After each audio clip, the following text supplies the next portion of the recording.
Hey everyone, I'm Madeline Turner, Head of Marketing at Loop VOC, and chatting with me today is my new friend, Christine Crandell. She's a career B2B board member, advisor, customer marketing and digital transformation consultant at News Business Strategies. Christine, thank you so much. We're thrilled to have you. Oh, and thank you very much. It's a real pleasure to be here. You published an article recently that I've thought about a lot over the past few weeks, the 6 mega trends that you predict will emerge on the heels of this pandemic. And there are the 6 that you focus on in the piece, but 4 of them that I find particularly relevant right now for B2B SaaS. Authentic connections, redefining commerce, companies organizing around the customers, vigilant organizations rising, driven by purpose, and business models shifting from optimization and efficiency to agility and speed. So I'd love to spend this time today digging into what these megatrends really mean for organizations and what you think they need to start doing to respond. But before getting into all those details, we'll kind of back up a little bit. And my first question for you, all of us have been impacted by this pandemic. We're changing the way we work, connect, how we entertain ourselves, and priorities are shifting both personally and professionally. And many of these changes we hope will be temporary, but you seem to suggest that these temporary changes will have long-term effects that we have to accept that the way it was won't be the way that it will be. Can you elaborate a little bit more on that? Sure. Change is an interesting thing in that we oftentimes assume that something happened, like COVID happened. And the response is, oh my God, I didn't expect it. I'm being blindsided. Oh my gosh, right? Because we're surprised. What's really interesting is when you sort of peel that tipping point away, which COVID was a tipping point, the trends that are very much at play that have matured today have been around for 10 plus years, right? And so they start off as being little independent emerging trends, and then as they mature and interact with each other, they then become stronger, and then they wind up reaching this tipping point. So for anyone that is deeply rooted in strategy or is a futurist or really reads the tea leaves, right? You can spot those trends, but that's not how human nature is wired, right? So human nature is that we assume that tomorrow is a linear extrapolation of today. So if today is a really good day, then tomorrow is going to be a little bit better than today. If today was not so good, then tomorrow might be even or a little bit worse than today. That's just how our brains work, right? But the key is if you look at those trends and you track them and you track their maturity, and there's a way to go do that. And I consume data, right? Some people consume chocolate, I consume data. And it's just like, I'm on more data. And you can actually start to see those patterns, right? You're doing pattern matching, you're doing sense making, and you can see those trends over time. Oftentimes, though, there is a tipping point that sort of just pushes it over the edge. And in this particular case, COVID pushed a number of these trends that were bubbling and ready to sort of, kind of pop over the edge. And here we are. Yeah. Well, you've discussed how our forced separation will really stir up this desire for connection. And even looking at B2B SaaS, customers want authenticity and human connection. But with the rise of technology, automation, bots, how do you suggest that businesses balance efficiency and scale with a deep understanding and customer relationship building? It's a good question, right? Because it's a little bit like the chicken and the egg, which came first.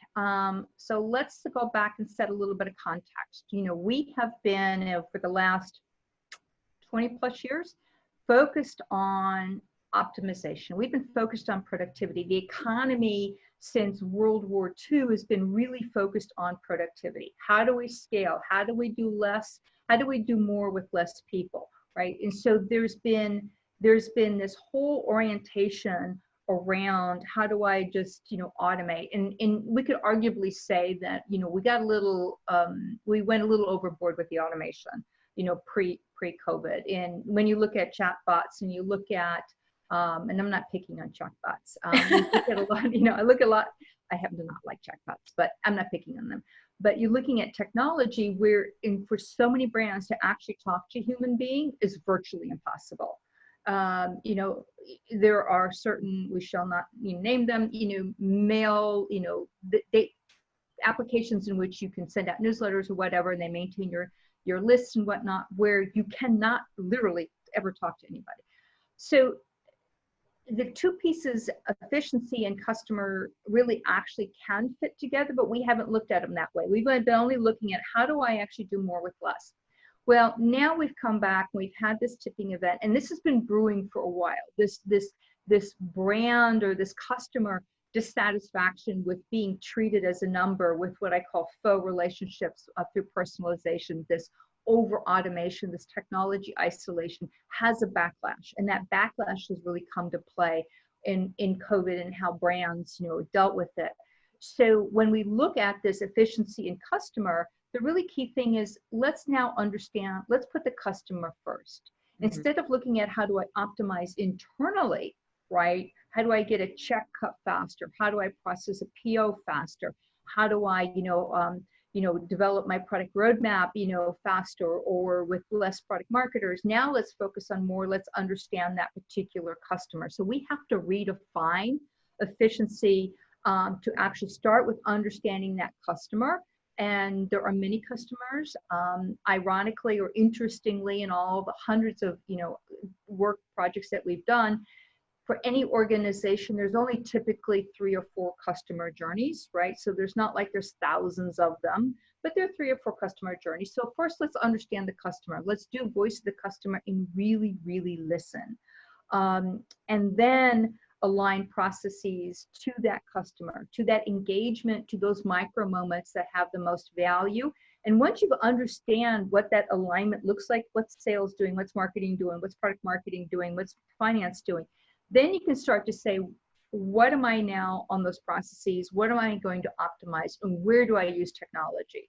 So before it was, oh my God, this technology is really cool. Let's do AI, let's stick it someplace. Let's go fire some people.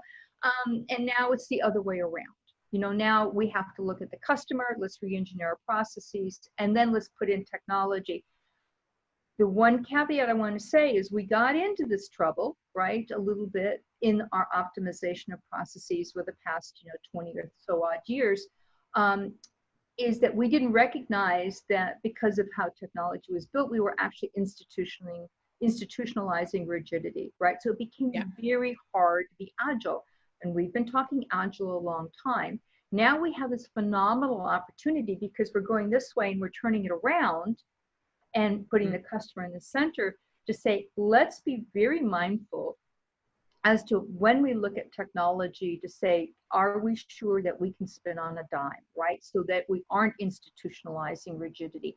And I think that will be very disruptive into the tech marketplace as vendors, and this is not unusual, this happens, every 20, 30 years, when the technology mainstays of today wind up becoming the brands that, in 20 years, people won't even recognize because they won't be around.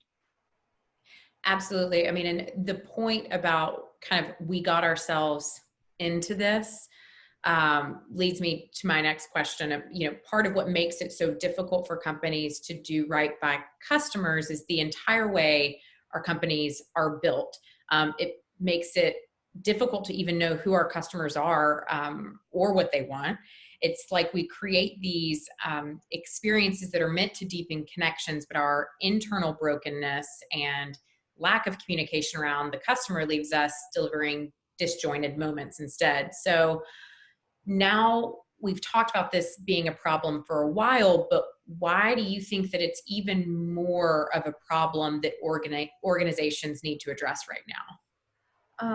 Yeah, so COVID had a very interesting effect. And it didn't matter if it was B2B or B2C. So the brands, and I'm going to just use it generically, the brands, we have all gotten the emails, right? We're there, we have your back. And in essence, they really didn't. And so it's everything also from the advertisement. I'm sure everyone has gotten the pitches from their vendor that says, In fact, I got, I got one the other day where it says, well, if you buy now, you can save 50%.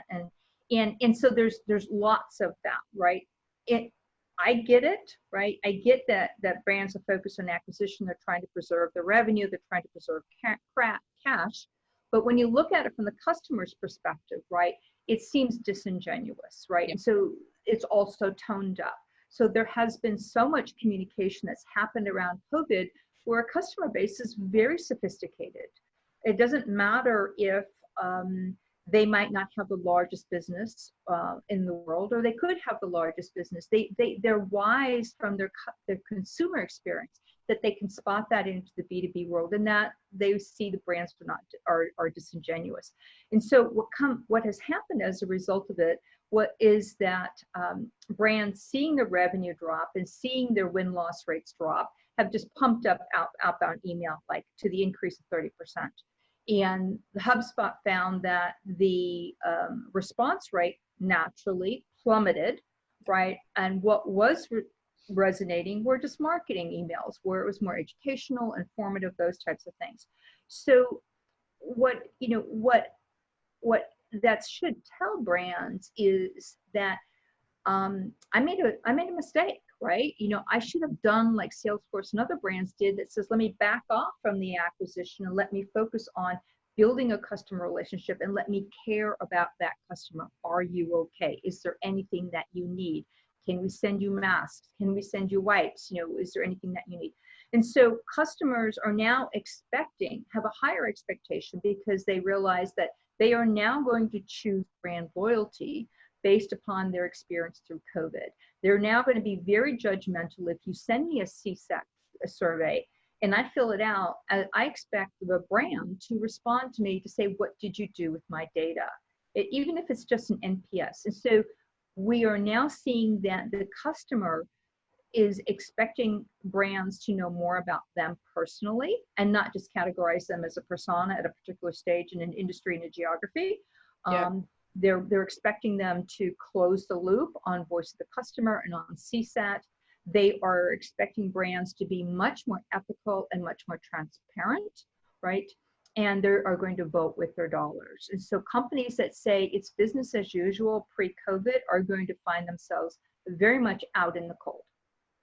Absolutely. And you've worked with a ton of really large companies, and it's oftentimes the larger the company, the bigger the problem. So talking about breaking down barriers and internal silos is sometimes it's easier said than done. Do you have advice for leaders on what they can start doing to turn this from pipe dream to reality? And how do companies use this time to make major shifts in how and why they do business? Yeah, so let me take the last and then go back to the first, right? So there's been a lot of work done on what happens to companies that leverage these downtimes to re-engineer themselves and to innovate. And so two things came out of this. McKinsey's the one who's been probably the most writing about this, and their work is actually really, really good, is that they have found that companies that use this time not to just fiddle with their business model, but truly to pivot, truly to innovate, to make some harsh decisions, I should say, about what to keep, are the ones that actually will be the market leaders in the next era, the next generation or the next economy. And interestingly enough, it's during this downtime that the hot young companies are actually created. So when we look at the old, another downturn like in 2000, and you start looking at, well, who are the leaders today, like Adobe and those types of guys, they were all born in economic downturns. So we should not lose sight of that. I think my advice to leaders, and we work with small companies as well as big companies, and the advice is the same, is to start small. Too oftentimes companies rush into this and they think it's a tactic or think it's a program. And then when they realize it's a huge amount of work, right? And some of it isn't particularly sexy, then they lose interest and they sort of say, well, I'm just going to bit fiddle here on the edges and call it a day. The other is, so I'm going to start off with a list. I have a list of 10 that I typically say, right? So the first one that I say is, understand your customer, but from the outside in. That means engaging, talking to your customers, and you'd be surprised how many brands or companies say, oh, we talk to our customers all the time. And reality is that they don't, right? They don't do it in their cabs. They don't do it in their customer advisory councils. They don't do it in a CX council. They don't do it in voice to the customer. They really don't talk to their customers, right? So the key is understand that journey and understand it qualitatively. You can augment it with quantitative data, but do it qualitatively so you actually get that richness of depth. The second is clean up the customer data. We all have messy data. My company has messy data. We all have messy data. And whether it's using a CDP or master data management, just clean it up, right? And get it into a format where you know the health of that data, because it's actually critical. I think the third is to truly listen to the voice of the customer and truly use it not as a panacea to check the box, but to really use it to close the loop with that customer and to hear where there are opportunities to diversify, there are opportunities to innovate, and what you can do differently. It's a phenomenal opportunity to build a bi-directional relationship with customers, and it's a missed opportunity for most brands. The next is train your people, and in the culture of that's customer centric, and onboard them. When I see lots of onboarding programs, I've only seen it in 2 instances, and we've worked with well over 100 companies around the world, where the customer journey maps were part of the onboarding process, right? And that's the simplest thing to do. Say, here's the journey map. Let's teach you how to go through it. This is where you work here. This is your job. These are your touch points.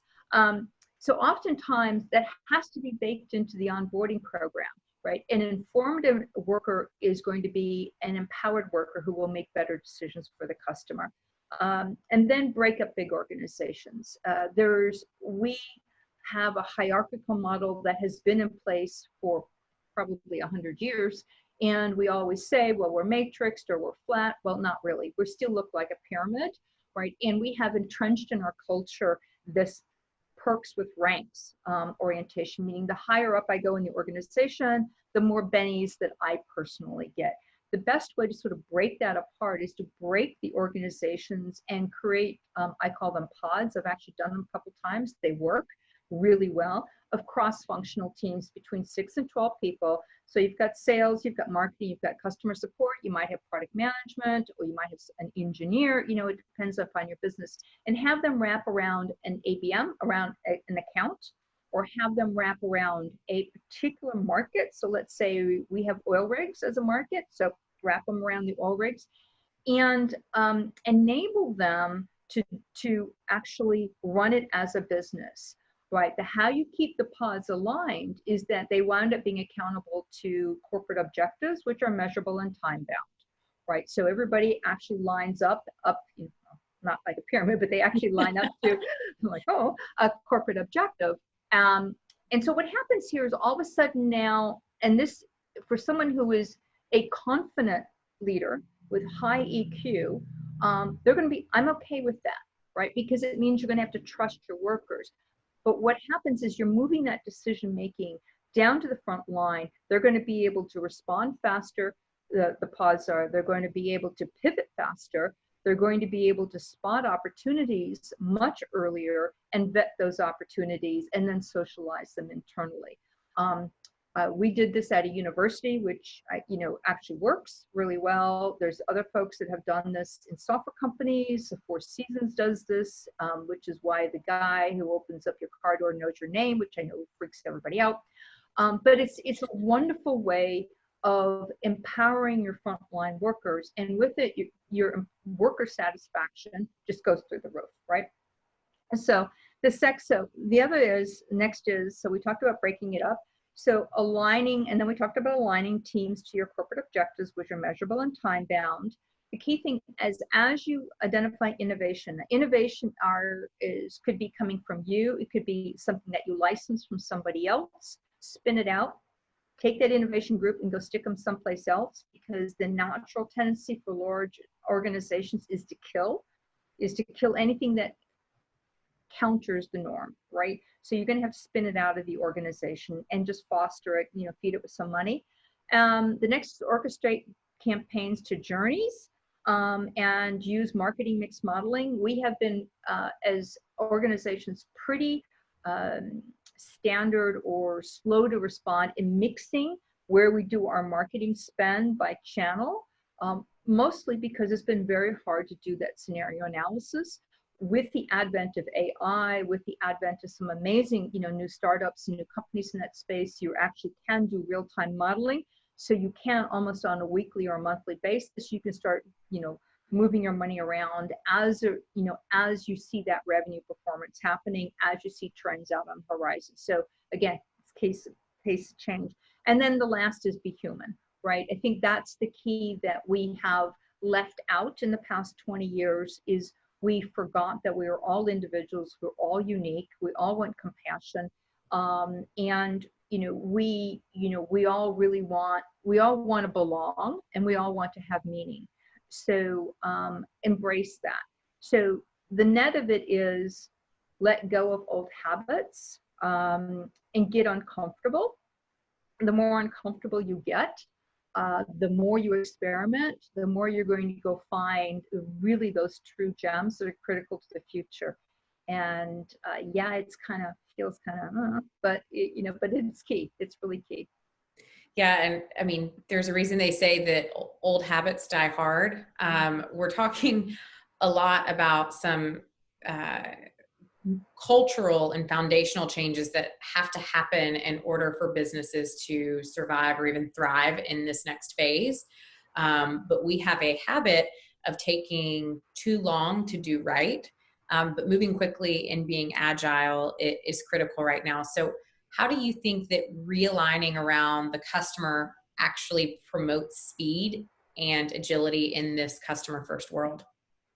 And I think that what's interesting, what I see on the horizon is something I'm incredibly excited about, in that we will look at, companies will naturally attempt to adjust what they're currently doing, and they're going to find that it doesn't work. I mean, again, that's part of human nature, right? And so as companies that experiment and find that, if I bit fiddle over here, it really didn't move the needle that much.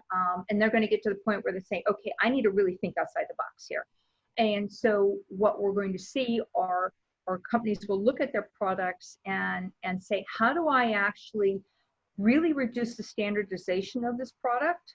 And how do I maximize or increase the options around that product so that customers can configure those products and those services to their own uniqueness, right? We claim we could do that today with cars, but yeah, no, not really. But imagine if you really could do that, right? You're going to say, I'm going to buy that chassis, or, or let's take something that's a little bit more in the B2B space, right? So I'm going to do a cell phone, right? Which is probably a better example is, so I have this chassis, this body, and I'm going to have these capabilities. I'm going to 3D print this at home. And I'm actually now going to be able to get, this kind of a cover or this special type of glass, and that gets sent and I can actually assemble it at home. I think that what we're going to see are radical redefinitions of how products are defined and built, right? Again, with this minimum standardization, this maximum of options. And I think what we're also going to see out of that are completely new ways of how do I get the speed and agility, right?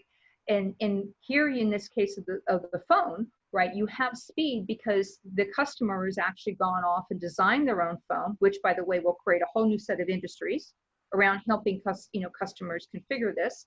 And the speed is that for all intents and purposes, that customer may be able to build that phone to their particular specification in less time than it would take for them to actually go shop around the multitude of options that are available today and sort of make those trade-offs and get something that is not exactly what they wanted, right?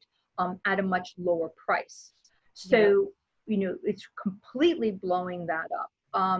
But that will take, this is where we look at the innovators from the followers, right? This is where people are going to say, I am comfortable as an organization completely blowing up this model, and let me go try this and see how I can go do that. and then let me tweak it. If the customers are there and they respond positively, then I'm going to invest to it.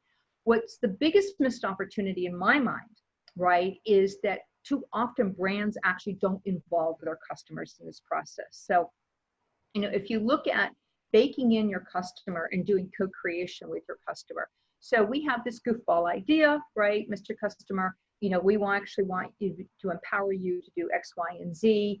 Maybe 3D print part of your piece of equipment. Come on in, come in, masks and gloves and hazmat suits and all that stuff, come into it. Yeah. And let's actually work through that.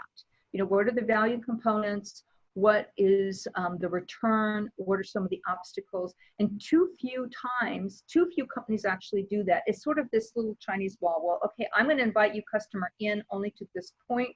I'm going to have a couple of hidden agendas, but I'm not going to embrace this into a partnership. And it's those brands that do that embrace it into a partnership, are the ones that will be most successful. DHL actually does this really well.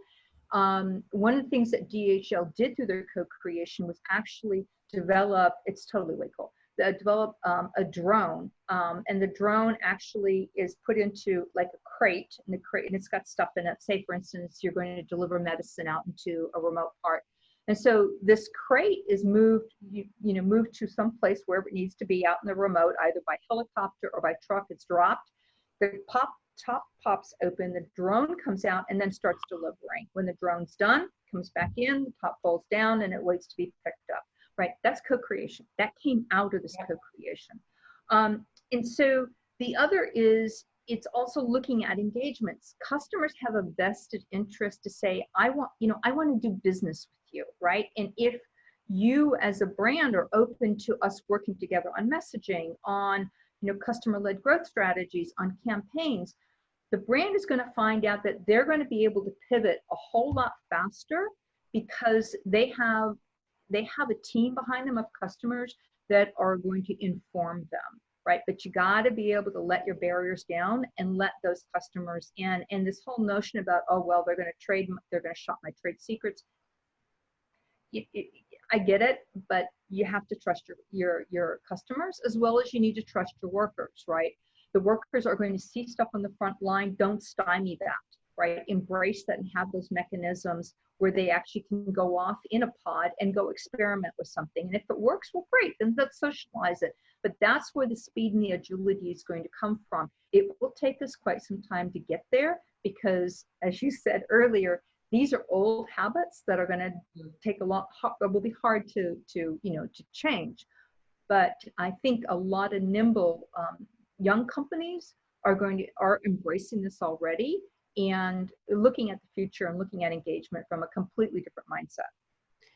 That's so interesting. You said a few things that really struck a chord with me about, we have a tendency in B2B SaaS and really everywhere of seeing something that worked for one company and then everybody goes and creates the same thing. So we're all operating off of the same playbook where you have a small, medium, large, or whatever pricing strategy of you get these features within this package, these within this, and if you want to customize it, it's super expensive. But thinking about in this next wave, what it looks like for customers to really be a part of the experience creation of the features and integrations and products that they need. So, we're not building for them, we're building with them. And your piece about the front people on the front lines, they're the eyes and the ears of our company. And so often what customers are sharing with them or the market is sharing with them and all the conversations they have, it gets lost. Maybe there's an email chain, but there's no way, we're not really treating our frontline employees as our first responders for our customers or even as market research. So I think that they're using the resources that we already have and throwing out the playbook. Maybe wasn't working that well to begin with. So I love that. Yeah, but let's understand where that came from, right? Yeah. And that came from I've been a CMO for public and private companies, and in a public company, everything was around earnings per share. Everything was around guides to Wall Street. And so what happens let's go further. On a private company, let's say you're venture capital based, right? Then you're looking at, okay, when is my next tranche? What do I have to achieve to get that next tranche of funding? What is the plan exit strategy? What do I have to, how many multiples do I need to get to within 5 years so that I can have the exit strategy that fund is committed to their limited partners? And so we have become short-term oriented. We have made so many decisions, even in our personal lives, like, okay, if I do this, I get this now, right? And, I will go and buy my whatever fancy expensive car now, even though I really ought to put it in my 401k because I'm going to need it down the road, right? So we have a culture that's based on short-termism. What we're talking about now is saying that does not work, and we're seeing that. We're seeing it in ventilators, we're seeing it in masks, we're seeing it in the fact that there's finally toilet paper now in the grocery store. Where was that for the past 6 weeks? I don't get that. So we have to change that horizon to be longer term. And what we're talking about is now unraveling that and taking that longer term orientation. And that will be bumpy because the Wall Street's not going to like that at all. Because that's not what automated trading is built on. But I cut you off, so I'm sorry. No. This is great.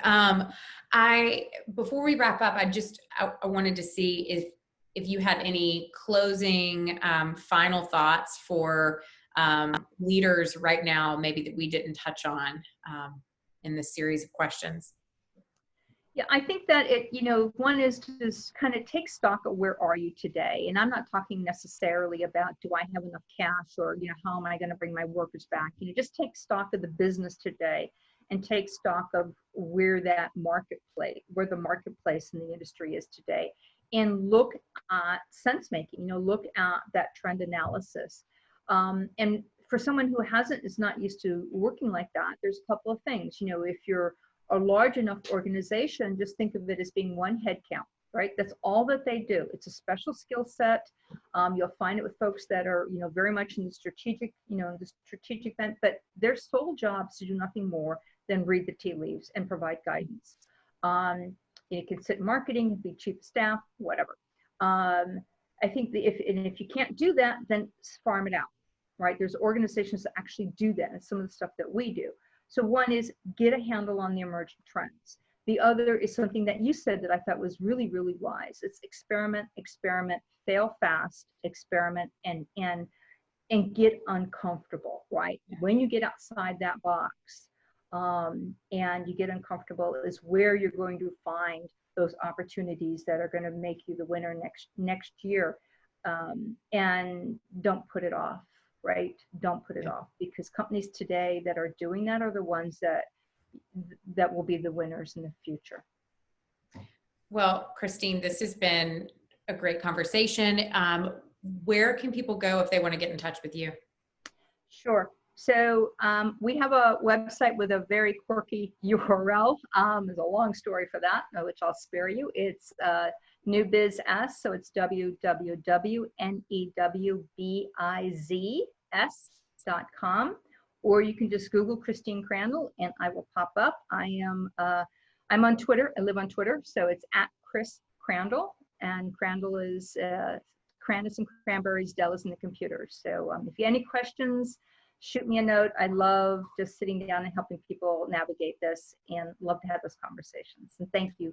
Thank you very much. Yes, thank you so much. I know that we have been having more frequent conversations over the past several weeks throughout all of this craziness. And Lauren and I are both super grateful for your time and for joining us today.